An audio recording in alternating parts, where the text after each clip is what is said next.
Hey, this is Brett the Hitman Hart, and you're listening to the Smacked Raw podcast.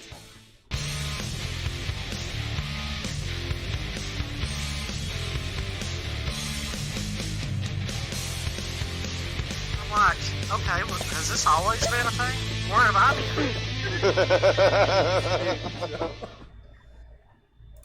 What's going on, everybody? Welcome to the Smacked Raw podcast, Friday night SmackDown edition. We're your hosts, Kyle Tyson, and of course, Mr. RN over here. Good morning, RN. What's up, bro? Not much. Doing one of the rare morning recaps.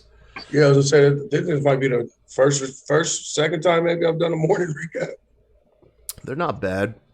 If you guys are new to joining us, we're a wrestling recap show.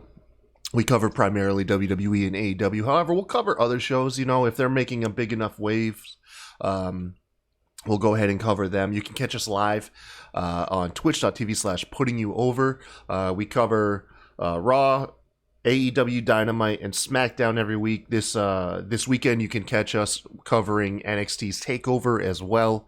We have our own Twitch channel, twitch.tv/SmackDraw podcast. On Wednesday nights, that's where you will find the exclusive NXT recap with, of course, you and Katie Baby. Baby. Yeah. If you ever miss a live recap, man, head on over to youtube.com/SmackDraw podcast, where you can catch all of our recaps. Hit that like, subscribe, and notification bell. Thank you guys for getting us over 200 subscribers. We greatly appreciate it. RN, SmackDown last night. Honestly, I have to ask you how it was because I was half asleep the whole time, man. I was just dogged out. I'm gonna be honest with you, it was probably one of the most confusing fucking shows I ever seen in my entire life. Yeah? Because I thought that we had the path to WrestleMania set, and last night they just threw a fucking monkey wrench in everything. Yeah, so Roman Reigns will defend the belt at Elimination Chamber. However, in the opening promo where Adam Pearce is attempting to make him defend it inside the Elimination Chamber, Roman has Paul Heyman break out the legalities of his contract. It states that he must defend at the pay-per-view, but it does not state that it has to be in the Elimination Chamber. So last night they set up essentially some elimination matches. Some guys got to pass into the match. An Elimination Chamber match will take place at the pay-per-view, and then in the very same night, the winner of that match will take on Roman Reigns in what should be like a sacrifice is all that really is going to be. Like, congratulations, you made it through one of WWE's kayfabe most grueling match types to man, something that usually will put the winner on the shelf for a week or two, and then you have to go face a very fresh Roman Reigns for your title shot. So That's what's got me scared about this. Like, is it really going to be that? I know that's what we think and what it should be, but knowing these fuckers, I can't trust them. I just can't trust them. Yeah, we'll see. The thing that's getting me the most is this whole Bianca and Sasha dynamic. That's really what's putting me off. Yeah. Like, okay, on Raw, you set the precedent. Edge is waiting for Elimination Chamber to play out to see who he wants to pick. You know, I get it. Cool, you're going to make us wait a week. Bianca has no reason to make us wait. And every time we start talking with her and Sasha Banks, which, by the way, it's like Sasha's face character is growing extremely annoying. Like, it's terrible. It is very, very terrible because she's attempting to play a likable version of her heel, and it doesn't work. Come across. Like, to me, I'm just waiting on her to like hit Bianca from behind. Like, that's all I've been, because her character has never been set up to be a face, and she's not good at being a face. Like, even though like she's really personal and all that shit, she looks good and all that, but like at the end of the day, the boss is a heel. She's best at being a heel. Like, I don't understand like why they always have to have these shifts where they force people to do things that they're not good at. And then when they're like mad at the fans when we're saying they're not good. And they're like, and they just double down on it and hammer home even more with it. So it's like, I don't get babyface Sasha. I think it's probably one of the worst characters there is. Yeah, next to babyface Ciampa. Not into it. You'll have to forgive me. I was fairly tired. Oh, it was during. It's because every time they start talking, somebody else, like a heel, like a defined heel, will come out. Last week it was Carmella. This week it was Nia Jax and Shayna Baszler. Bama in the chat says Sasha trying to be a face is like a snake trying to be a puppy. It's actually a fairly pretty damn good solid analogy. That's kind of where I'm at with that too. And not to mention the personally speaking, the character comes across as annoying. Like to me, like I find it honestly annoying and off-putting. Them trying to mock heels. Bianca, I kind of get it. But like with Sasha, it's literally the same character that she was when her and Bayley were together, mocking baby faces. It doesn't. I don't know.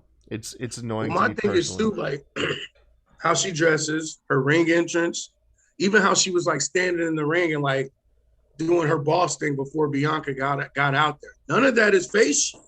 No. Like that's her saying, I'm better than you. I look better than all you. Your women want to be me. Your guys want to be with me. Like none of that is face. Like I don't understand. Like why do they?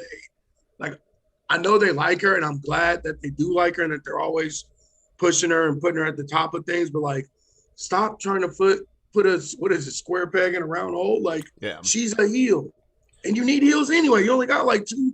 You only got Carmella and what is that? Carmella and Bayley are the only heels you got on the damn show. So like, let her be a heel, and it'll help Bianca more too, because then Bianca will be more likable because she'll be going up against a person that everybody hates. Like, what are they expecting to come out of this? If it is Sasha, which seems to be the case, how are they like all of a sudden Sasha attacks Bianca in one of their friendly banters and then Bianca challenges? Like I don't. Or that's Bianca challenges her, and then all of a sudden, like the switch. At this point, the switch is gonna flip so jarringly sudden. Right. It's gonna be whiplash. Exactly. No, thank you. Whiplash is the perfect term. Well, and my thing is too, like if you've listened to her talk about Bianca, it always looks like she's about to, like you said, when they would say it's kind of good things about the person, then the punchline would be something bad. It always seems like she's building up to that.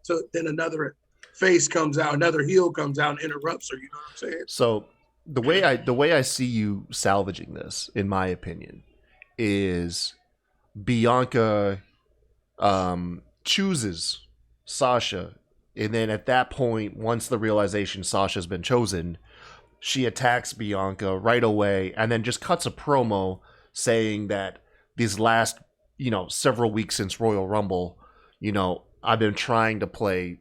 I've been trying to play this nice guy. Like, I've been pretending this whole time. Essentially, acknowledge these weeks as an act, as a terrible act, but acknowledge them as an act of me just trying to be your friend so that you wouldn't choose me, but you had to go there anyways. Once again, I think you take an issue. It's an easy fix. Right. Will they do it? Probably not. Just like we said with the Royal Rumble referee botch in the Roman Reigns match. All you had to do was come out and say that ref was paid off, or he was scared for his job, and then bam, your error makes sense. But hey, it is what it is.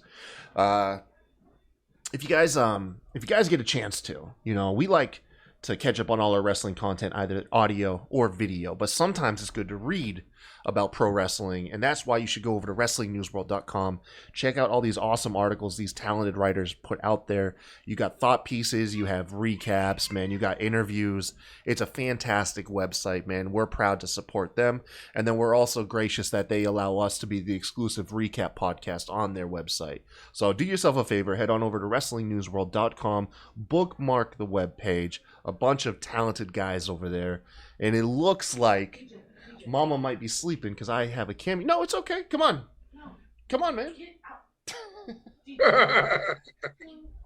All right. Never mind. Mama says you got to go. I was gonna let my kid pop up on camera. He's gonna probably start screaming now. The boss says smoking. Yeah. Jess literally just locked me in here. Damn it. Yeah, WrestlingNewsWorld.com. And then lastly, if you guys want to support us, we have a Patreon, man. Head over there. Patreon.com/SmackDrawPodcast. Oh, wait. It's all messed up. Hold on.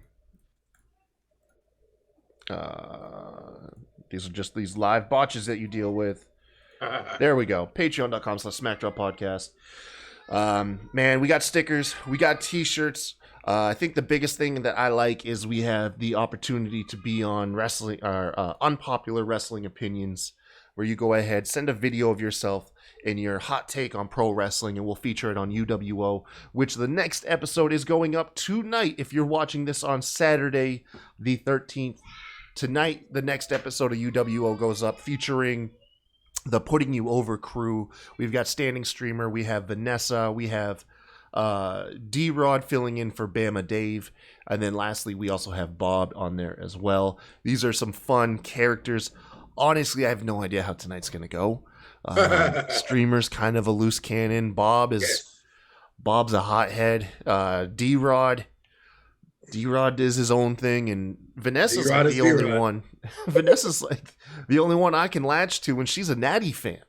How sad is that? Like the only person that I feel like I can relate to is an Italia fan.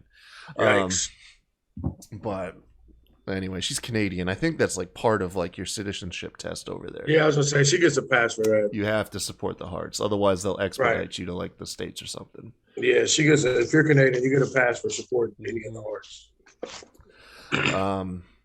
But yeah, man, check us out on Patreon. All right, so let's get into this recap. So RN, don't know if you have any notes. Not a big deal if you don't, but I didn't take any notes because I was falling asleep. So I have CBS Sports up here. They really drive home the bullet points, but they're not always in chronological order. So I'll have you help me out here. I don't have any notes, but I pretty much remember the order of shit. Bama says Streamer ain't loose. He's not attached to this planet at all. He lives on Pluto. Yeah, no, he's out there, man. To describe Streamer is like if someone brought out like a plate of shit and everybody was like, ew, disgusting, Streamer would be the one to be like, hey man, let's give it a chance. This could be some gourmet Ramsay stuff here. That's Streamer. He'll contradict you just for the sake of contradicting you. Anyways, that's disgusting.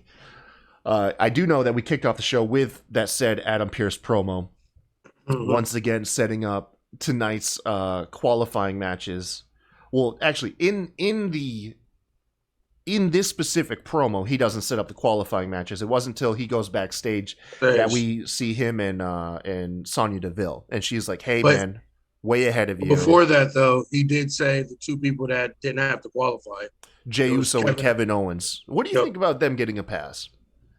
I'm not mad at it. I mean, the progression of their storyline with Kevin Owens, like, and somebody always gets a pass. So it's like, I didn't expect it to be two people, but I'm not mad at it. Got two buys in.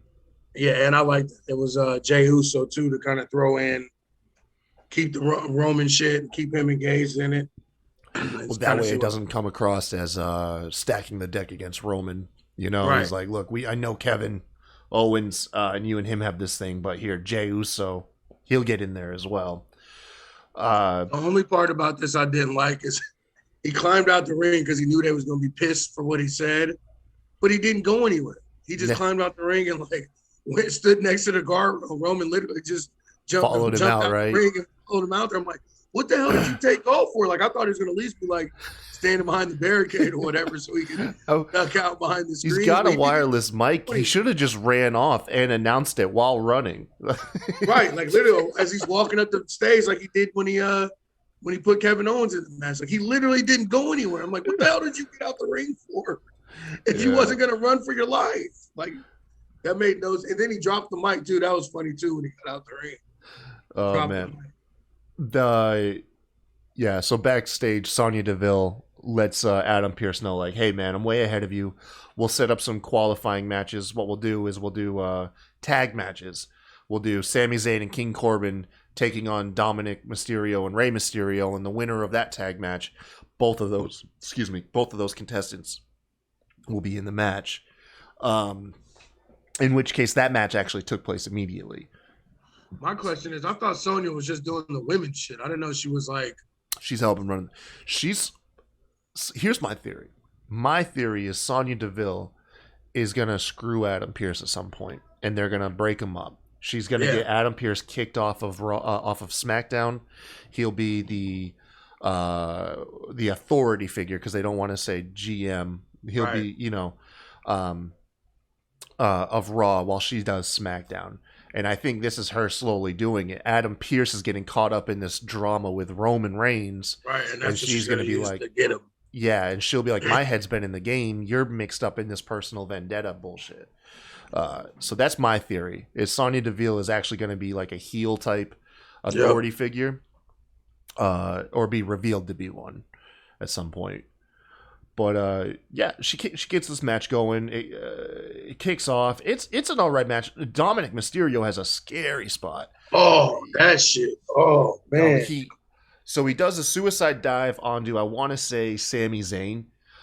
Completely overshoots it and gets dropped snake eyes wise, essentially on the announce table. Instantly grabs his face, is rolling around. At this point, you're usually the one selling that you did the move. You're celebrating. No, he's writhing in pain. Yeah, he did not get up for a while. What I loved is Rey Mysterio recognizing, hey, this is the point where we go to commercial, runs out, grabs his son, and literally throws him in the ring. And he's like, look, we got to pose. Yeah. And Dominic Mysterio puts on the toughest face he could muster, but you could tell it looked like his nose was bleeding right before it went to commercial break or whatever. But yeah, he literally picked his ass up and threw him in the ring. I kind of think, like, is he turning heel on his son? Like, because the only time you see people throw him in the ring like that is like a heel, like attacking a baby face. I'm like, damn. Oh man, that's in that ring. Dominic looked to be. I'm only laughing because Dominic looked to be fine. Towards the end of the match, it was just a very scary spot, and I bet it hurt like hell. And like I said, all you have to do is just go back and watch that sequence from the suicide dive going all the way to the commercial break. You can see it in his body language and face. Dominic was racked in pain. He got his world rocked. Literally 100% of the time when they do a suicide dive, they don't hit anything. And even if they do, they jump back up real quick, celebrating that they hit it. He never got up. He didn't get up until his dad came and picked his ass up. Was like, get in the ring. We'll fix it.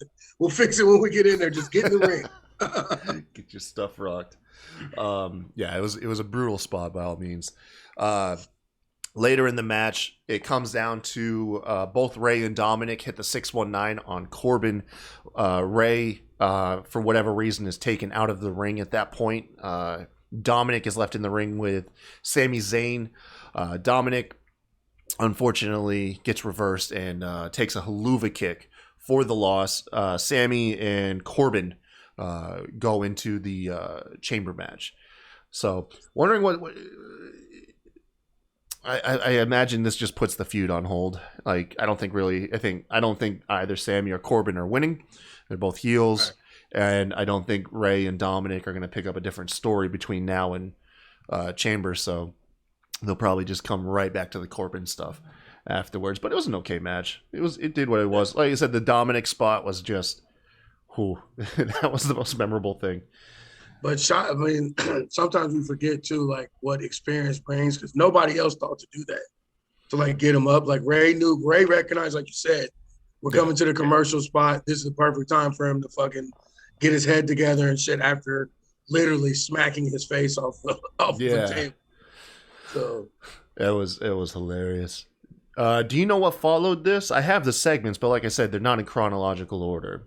I cannot remember for the life. It's okay, man. You know what we'll do is, instead of trying to run this down chronologically, we'll just run through the highlight spots.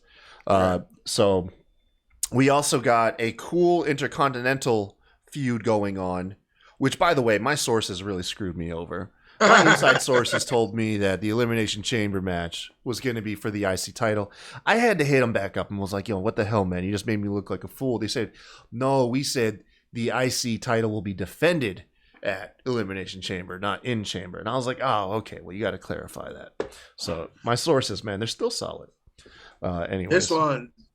This to me was like super dope because like, I think we had this conversation before when they first like we got to see two legit black men argue, and it wasn't no like some little nerdy white dude telling them what to say. They were going in on each other like that. And when he didn't have the mic up, he was talking to him like that shit wasn't scripted. That was how two black dudes argue. Like, bro, you out here asking for charity, bro. Get the fuck out of my face. Yeah. That shit was I was so hyped for that. To put some more context in this, Big E is giving a promo in the ring, which looks like he's alluding to another open challenge, which before he can get to that, Apollo Crews comes out and promptly accepts it. Big E then goes on to say, look, I was going to do an open challenge and anybody could have been answering for it. The cameraman, the janitor. He starts name dropping also the stagehands. I wonder if those were really the people's names. And then, he says anybody but you. And I love this. Reminds me because they do this well and they don't do it too often to where it really adds to the intensity where the mic comes down and it only faintly picks up the audio.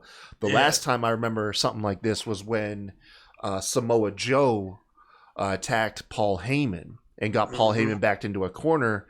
Heyman's mic dropped and you could faintly hear Samoa Joe just talking to him about what he was going to do to him. He's like, I'm going to choke you. You're going to fall asleep. You're going to be okay. You know, but in this case, it was Big E dressing down Apollo Crews. It was just giving it to him. Yeah, man. Like, like you ain't never heard happy-go-lucky, smiley, Big E talk to somebody like that. He was this giving is that what we man. wanted, man. This is the character we've been wanting. So it's crazy of all people. Apollo Crews is the one that drags us out of him. You know, right? But again, it's like we always bring this up. It's like somebody that you're close with, your comfortability in the ring with the things you can say and do to them is escalated compared to somebody that you don't know and you don't want to hurt or think they're gonna get mad backstage because of some shit you said. Like, that's the thing we always said. I always go back to Triple H versus Shawn Michaels in that street fight when Shawn Michaels had the jeans on. Like, they the shit out of each other, but you could tell that they were taking care of each other at the same time. That's what this was. Like, you could tell this was just two dudes who probably be talking shit on the game, cussing each other out, saying how weak you are. Like, this you could tell that this was natural and like it wasn't two nerdy little white dudes in the back that wrote this part. You know what I'm saying? Like, they went at it. Yeah. Couple things here. So far, some really good steps towards character development for Apollo Crews. Yeah. We've always criticized he's just an athletic guy with no character. And then B, my favorite part was after Big E had enough. Like, logically, the logical conclusion was like, okay, we're talking in circles now. He then raises the mic up, doesn't give Apollo Crews an inch, and just tells backstage, play my opponent's music. To just to just dismiss it. Like, we're done. Mic drop. Yes. Mic drop. Legit mic drop. Yeah. Literally and figuratively. Out comes Nakamura. I love that Nakamura and Cesaro are getting shine. Nakamura. My kid's right outside my door. Nakamura and Big E, they go off. They have a decent match. We all knew that this wasn't. I mean, Apollo Crews was ringside the whole time. At this point, why are you ringside cheering anybody on? You know what I mean? You don't have a dog in this race on either side. Right. But it's a good back and forth. Big E eventually is about to take it. He's about to hit the big ending. Apollo Crews comes in, hits a drop kick for the DQ. And then, so this is going to continue forward. Yeah. This is going to culminate in a classic multi-man IC title match at WrestleMania. There's so many people. One second, man. This damn phone. I have it on vibrate, but yeah. Hopefully that did it. Yeah, this is going to be a classic multi-man match at Mania. I can't see. I don't necessarily want that, but I'm not necessarily against it either because it's a tradition, and everybody on SmackDown, like, it's going to be some ballers in the fucking match. So it's like the mid card is stacked. You have Big E, obviously. You got Apollo Crews. You got Nakamura. You got Cesaro. Sammy, Corbin, yes, Mysterios, Seth Rollins. Technically, like, I mean, it's stacked. Like, and then not to mention you have people that are like on the precipice that could use a match like that to catapult them, like Dominic Mysterio. He could go out and have an insane, showing in a match like that, and then all of a sudden his status is elevated beyond I'm Ray's son. So I want him to get completely away from him. Like, I'm waiting on that to happen. Me and Bama talked about this. Bama talked about this, and it was, like, I get that, but if you think about Dominic's career as a timeline, we're like right in the beginning where you get the most obvious and less intriguing character, which is him and Ray. I'm Ray's son. We know he's not going to be Ray's son forever, so I'm cool letting it play out. I know we're not going to get another year of this. At some point, Dominic's going to do something. I just think that, especially it being so young in his career, like riding this out with his dad and not being able to take some lumps on his own is the part I'm talking about. Because I don't feel like his dad's already trained him his whole career and everything up to this point.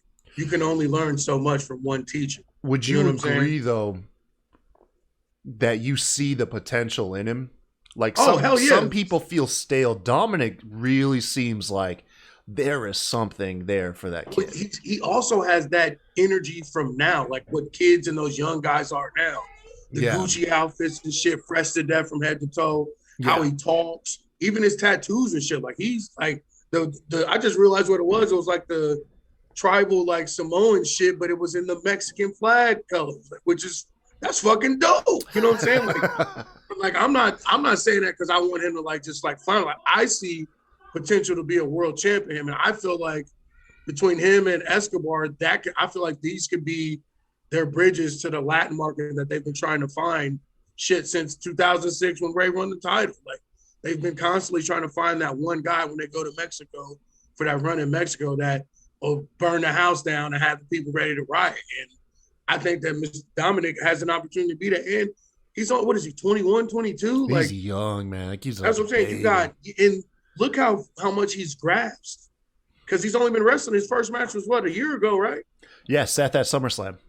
Yeah, it hasn't been a year yet. Yeah, that was his first televised match, and it was one of the big 4 pay-per-views of the year against a former Universal champion. And he held his own. Like, at no point did he look like a scared rookie to me. And even on the mic, his confidence and everything, like, he's definitely like he's a prodigy. Like, he's a legacy kid. Like, Orton and all those guys, you knew because their parents taught them the business. They grew up in it. Like, they weren't camera shy. They weren't hesitant about who they were. They came hit the ground running. And the fact that our complaints aren't about his promo skills, aren't about his in-ring ability. All complaints lobbed at Dominic are the story. Shows we got no problem with the performer in there. So like I said, I'm cool waiting it out. I'm cool. I can't wait to see that breakout moment, because that's all we're waiting on. We're waiting on just that breakout moment where everything kind of clicks during a match or a promo. And how big is he? Isn't he like 6'3", 6'4"? Yeah, he's like no. He's only about probably 6'1". 6'1". Yeah, so he's small for a heavyweight, but he's large for a cruiserweight. Right. So he has a comfortable size, like him and Seth Rollins. He's kind of like a Seth Rollins build. That's what I was thinking. Like, is he close to that size? And if he is, then he's exactly. So he's not too small where they'll use that against him. Right. That's why I was asking. At that cutoff point where he's not going to be anything past the IC champ, if that. You know what I'm saying? No, I don't see that at all with him. Yeah. You got to be like a generational talent to break through that mold in WWE. But anyways, yeah. So the IC picture, man. That's my guess. Is WrestleMania multi-man. We got the Seth Rollins return, which was odd in itself. Let's say it made no sense, but they cleaned it up at the end. So the first thing that gets me is what was it? The town hall meeting. What was it that when Seth and went out? I think he had lost to Brock Lesnar or something. He did like a town hall meeting where all the guys were around the ring and he addressed the roster. It was the first time that he insulted Rey Mysterio, which people pointed out that his feud went way back with Rey. But yeah, so what is it with Seth Rollins? Anytime that he does something, it warrants the entire roster to be present. If Roman Reigns is the head of the table, where's everybody else who sits at the table? Right. So it was odd. Seth comes out. For one, he looks like he's aged 5 years. Well, yeah, he had a baby. I know. Like, listen, I'm not one to talk probably about ain't got hairlines. no damn sleep. Yeah, I'm not one to talk about hairlines. Looks like he's got a little of a widow's peak. He had some bags under his eyes. This man is definitely living the first couple months with a baby. Yeah. That was the first thing I noticed. Ooh, he got that dad face. Yeah. Receding hairline, those bags under your eyes. Oh my gosh. Yeah, but that suit though, that leather neoprene, whatever the fuck that suit was, that shit was fire. Yeah, that's when I knew he was gonna be a bad guy because he came out with the Burn It Down. Yep. And I was like, man, please don't put him back to that shit. The Messiah. Yeah, well, I wanted him to go back to the Messiah. I didn't want him to go back to like the Burn It Down. Yeah. So we get a little bit of a fake face turn from him because he comes out, he addresses that obviously, just, Becky Lynch just had a kid. He just became a dad. And then what is it that he says exactly? He says, taught me new things, and what I realized that I wasn't doing it right, and I have a new vision.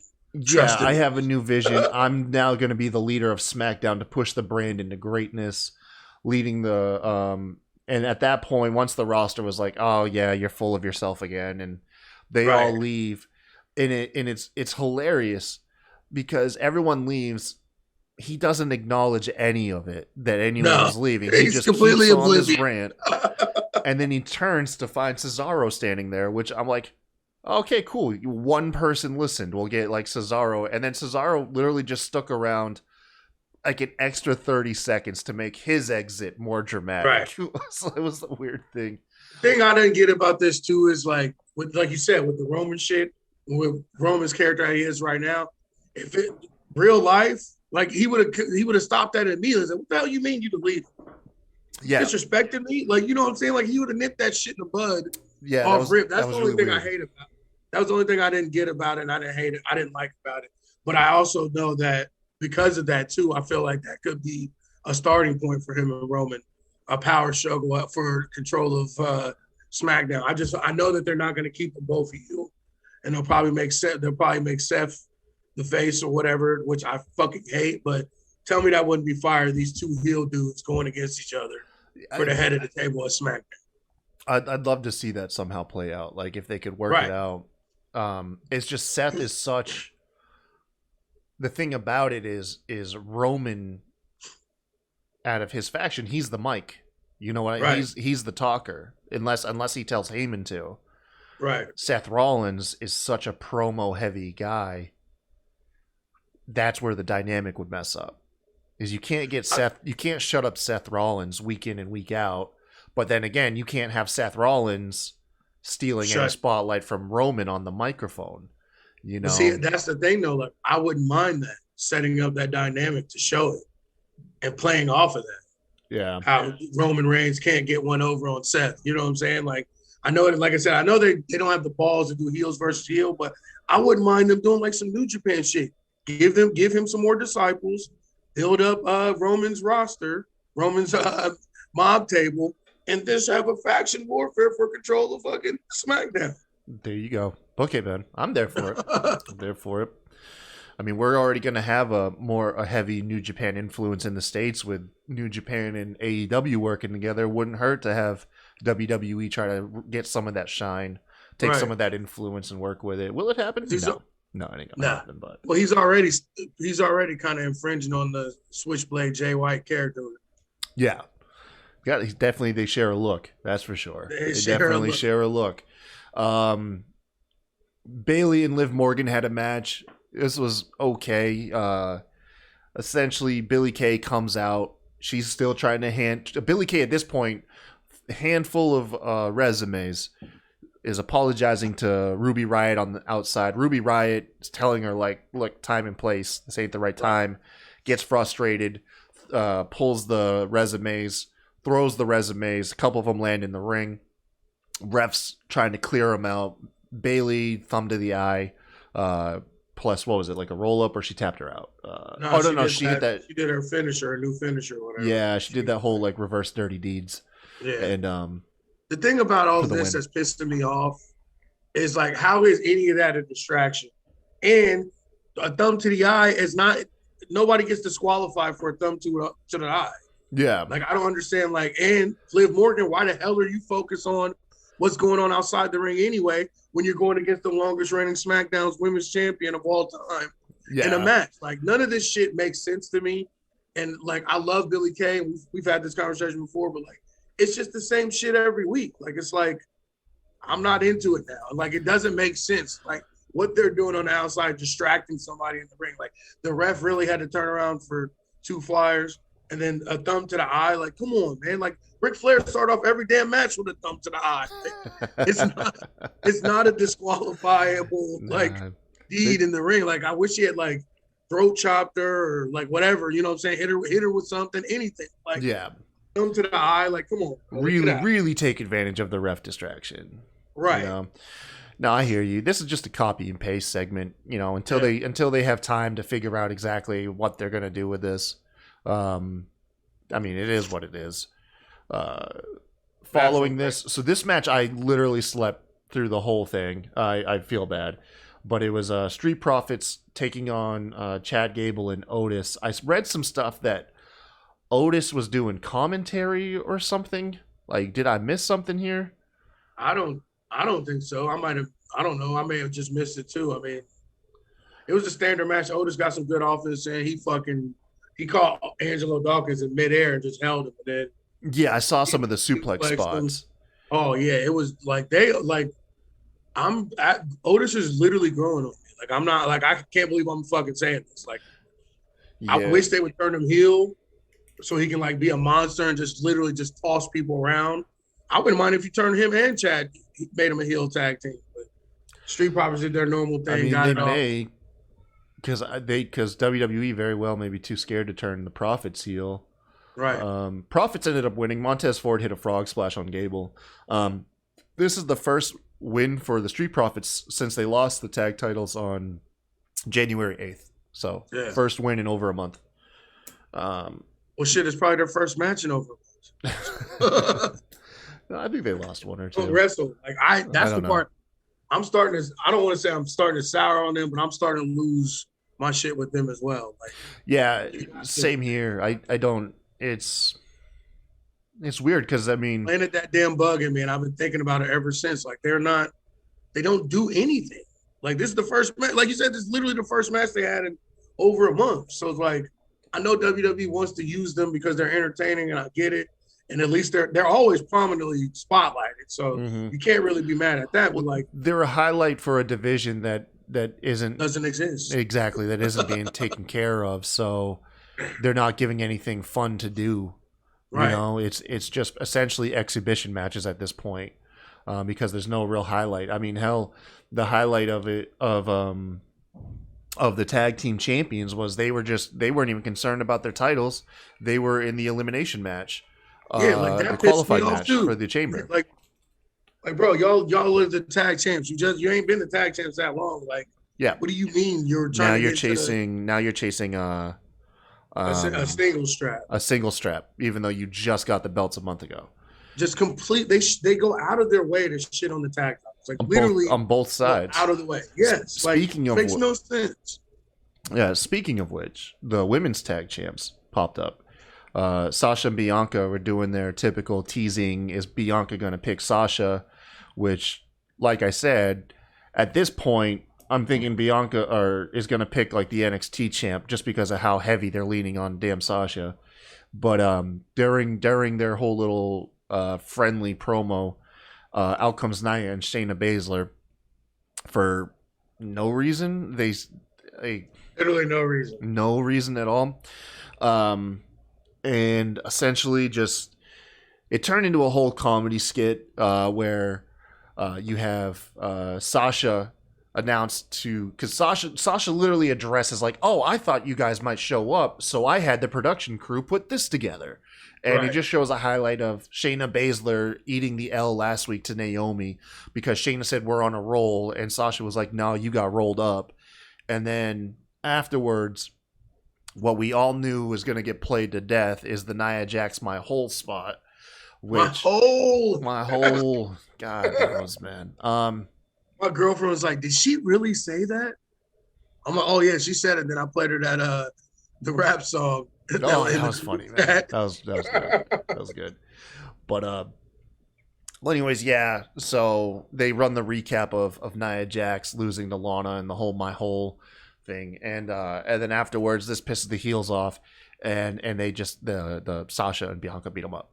That was it. Like that was it. Your tag champ showed up, got embarrassed, and then got beat up by two people that are not a tag team. Right. That makes no sense. Like literally no context to this at all. Yeah. And again, down shitting on your tag titles. Yeah. Luckily, the match, the night ended pretty good. The last qualifying match was Cesaro and Daniel Bryan, who have Cesaro with the newfound respect for D-Bry,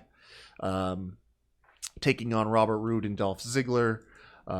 They ended up winning the match via submission, so they should technically be your tag champions. That's both tag champions losing in the same night, essentially, with Nia and Shayna getting their asses kicked in 30 seconds. And then, of course, Dolph Ziggler and Robert Roode losing clean as a whistle. Yeah, shitting on your tag team. Yeah, exactly. Like I said, they don't it's care. killing two birds with one stone with the Dirty Dogs being the tag champs. You get to shit on the tag belts that you hate, and you get to shit on Robert Roode and Dolph Ziggler that you clearly hate as well. So, hey, I had a chance. Like this week, I kind of paid attention to Robert Roode and Ziggler's new music. It's not bad. No, I like it. I like that they made them an actual tag team now, not just two random dudes that no matter they randomly get together every 6 months. You know what I'm saying? Like I like that they're an actual tag team now. And those jackets are fire. I'll buy one of them motherfucking jackets right now. Yeah, they're pretty good. After the match, we get the big brawl. Now that the entire Elimination Chamber is set, so you had Corbin and Sami Zayn, who had been watching ringside during the match. They get involved. Hold on, one thing before we get there. Yeah. That swing into the sharpshooter, that's one of the fucking greatest ideas I've ever seen, bro. Like, no. And all you Natty fans out there, that Cesaro is how you do a sharpshooter. That if you want to see an actual sharpshooter and how it's supposed to be done, watch Cesaro and then tell Natty to watch it too, so she can figure it out. Oh man, I liked how Cesaro did it with Daniel Bryan last week. Although he can't do that to everybody, but when he did that giant gorilla press into the backbreaker first, because then it's like a 3-move combo, all culminating. But you're actually, I think he did it to. I think he did that to Dolph. Okay, I could have, like I said, I was falling asleep. No, he did. He did the very European uppercut. That's okay. Either way, though, they win. Brawl breaks out. You have you have 5 of the 6 guys all brawling in the ring. At which point, Kevin Owens' music comes out, hits. He comes out doing his best Stone Cold, dueling out stunner after stunner after stunner. Hits. What surprised me was that he stunned everybody. Yeah, he stunned everybody except Sami Zayn. That's the only person that did not get a stunner was his old partner. I did not peep that. Yeah, so that one I didn't notice. I Twitter pointed that out to me. But anyways, yeah, he did his best Stone Cold. You know what? The only thing I don't like about his stunner, honestly, is the weird toe kick he does. Yeah. Like Stone Cold did kind of like a boot to the gut, like he was kicking open a door. Kevin Owens, I know it's such a small nitpick. It is a really small nitpick, but the way Kevin Owens, like I don't know how it like, just the way he does like a little like karate snap kick to the stomach. It just looks weird. I don't like it as his move, to be honest. Like, I thought the pop-up power bomb was better, and his package pile driver. Like, I know they don't want to do pile drivers, but yeah, that motherfucker's package pile driver. That's one of the greatest moves ever created, bro. Like, let that man have his stuff back. Yeah, I not gonna lie. Becky Lynch did a stunner to Stone Cold on Straight Up Steve Austin. Yeah, and she killed it. Like her stunner was awesome. Why is that surprising? Yeah, she did a. Now, granted, Straight Up Steve Austin is pre-taped, so whether that was the first take or the sixth take, I don't know. Doesn't matter. Doesn't Whatever matter. shows up on TV. But yeah, that was SmackDown. We now have. I think that's both Elimination Chambers. Yeah. Made up now. Yeah, because they gave out the whole chamber match on Raw, and then now this one's set. So we just have to figure out the rest of the card at this point. So is it safe to say that Drew probably won't be champion at Mania? I don't know if that's safe to say. I don't know. Trying to think who else is in the Raw one. AJ, Jeff Hardy, Randy Orton, Sheamus, and then Drew. I could see. You're right. Never mind. Now I just thought about who's in it. If anybody, AJ, I think is the biggest threat to him. But other than that, I don't think any of those. No, other guys. see, I was gonna say if anybody could win, it'd be either like Sheamus or Randy. Randy Orton, I could see winning because it once again goes back to helping pad up the amount of title reigns he has to get him closer to the 16, like Cena and Ric Flair. And then Sheamus, I could see pushes us to Edge versus Randy at Mania 2 for the title. Yeah, and then I could see also Sheamus winning to have Drew get a babyface victory at Mania in front of a crowd to win his title back in front of a crowd. So if he's going to lose, I would say it'd be to one of those two. Then you do agree with me. I said, is it safe to say he won't be champ by the time we get to Mania? No, I'm saying if he lost, those would be the two scenarios. I don't think AJ and God knows Jeff Hardy ain't gonna walk away with the title. Is Samoa Joe ever coming back? Like, is he like? Did he break his neck? Dude, I swear he came out a couple months ago, said he's not done wrestling. Like, yeah, it was like the last show. It was one of the pay-per-views when he was doing commentary, wasn't it? Yeah, but I mean the clock's ticking at the end of the day. Samoa Joe ain't getting any younger. He has to be close to 40, if not over 40. Yeah. We'll have to wait and see, man. But once again, thank you guys for watching SmackDown recap. And like I said, if you're watching this on Saturday, make sure to tune in tonight for Putting You Over, the special UWO episode that we'll be shooting. And then, of course, we have our NXT TakeOver recap tomorrow on Sunday, which obviously is going to be fantastic. There's no such thing as a bad takeover. So catch us then. But like always, everybody, until next time, y'all have a good one. Peace out, everybody.